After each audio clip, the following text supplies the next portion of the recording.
Et devant mon général.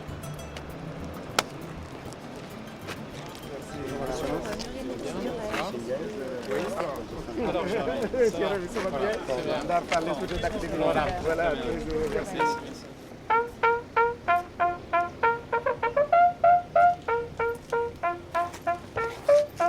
Lieutenant Mamadou Sam, commandant la section de l'eau. Et devant mon général. Merci, félicitations. Depuis sa création, le Prytanée militaire de Saint-Louis est devenu une école d'excellence et de prestige qui a vu passer d'illustres fils d'Afrique et du Sénégal. Aujourd'hui, avec ses 15 nationalités et un effectif de 480 élèves, le Prytanée est un nain en termes d'effectifs comparés aux autres établissements, mais reste toujours une référence. Nous saluons ce geste très fort de la coopération française qui, avec ce lot de 30 valises sans Corée, nous réconforte dans notre stratégie de recherche de l'excellence. Par ma voix, le corps professeur et l'ensemble de l'encadrement militaire et des enfants de troupe vous expriment toute leur gratitude pour ce geste de sympathie. Et bon vent à la coopération française. Vive la coopération franco-sénégalaise. Après Bingerville, après Kara, au Togo, à Ouagadougou, Brazzaville, Niamey, je suis donc particulièrement heureux de poursuivre la dotation des écoles d'enfants de troupe par le Prytanée militaire de Saint-Louis. Je suis donc heureux de vous remettre aujourd'hui, accompagné de mon complice, le professeur Benamou, à qui je vais laisser maintenant la parole, et que je remercie une fois encore. Je suis donc heureux de vous remettre ces classes numériques sans Corée, outils pédagogiques de haute technologie, qui vont équiper dans un premier temps 30 des 37 classes du Prytanée, ce qui contribuera, je n'en doute pas un seul instant, à faciliter le geste pédagogique des professeurs et aiguisera encore un peu plus l'intérêt des élèves dans le goût du savoir. Vive l'amitié franco-sénégalaise et merci à tous de votre attention.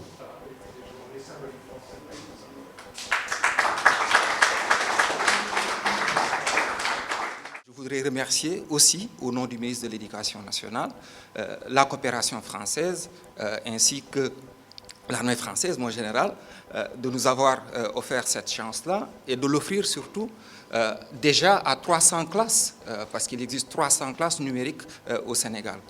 Et le ministère voudrait vous dire toute sa disponibilité, évidemment, à généraliser cet outil-là, à l'utiliser dans le maximum de classes au Sénégal pour que l'on continue, évidemment, à partager le savoir. Depuis la réussite de ce modèle, qui en son temps avait été choisi par Jules Ferry, au moment de la création de l'école en France, repose donc sur l'enseignant.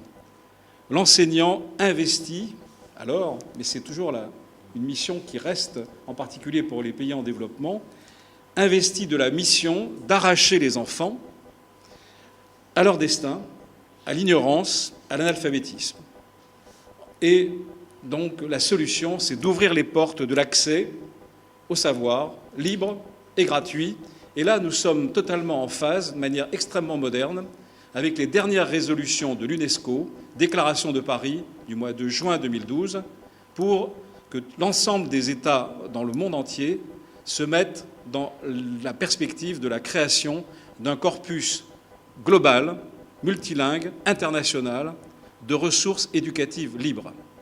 La France a choisi, avec la délégation interministérielle, d'entrer dans ce processus, et même par anticipation, puisque ce programme de ressources éducatives libres, numériques, eh bien, fonctionne déjà depuis 2008, au moment de l'anticipation de la création de la mission interministérielle. Ok. Donc là, on met le noyau. Pour identifier maintenant cet organisme, on applique ici et on nous donne toutes les informations par rapport au noyau. Hein? Donc ça, c'est en classe de première par point, pour voir. Et maintenant, on peut aussi continuer. Pour maintenant un autre organisme, on peut la visualiser ici, à ce niveau, et voir ici. On applique ici et on nous donne toutes les informations par rapport au noyau.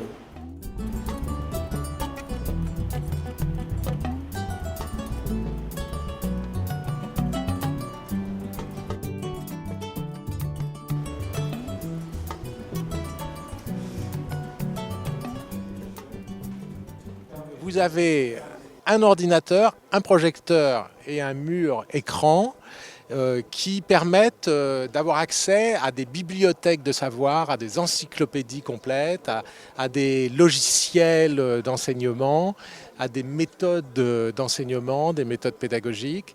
Donc c'est une technique extrêmement moderne qui en fait est en train juste d'émerger dans les grands pays en développement et qui au même moment se produit au Sénégal. C'est-à-dire qu'il n'y a aucun décalage dans le temps entre les techniques les plus modernes au monde aujourd'hui et ce qui se passe ici à Saint-Louis. Donc ça c'est formidable, c'est-à-dire qu'il n'y a aucun décalage, vous êtes à la pointe de ce qui se fait de mieux et de plus moderne dans le monde sur le sujet de cet enseignement.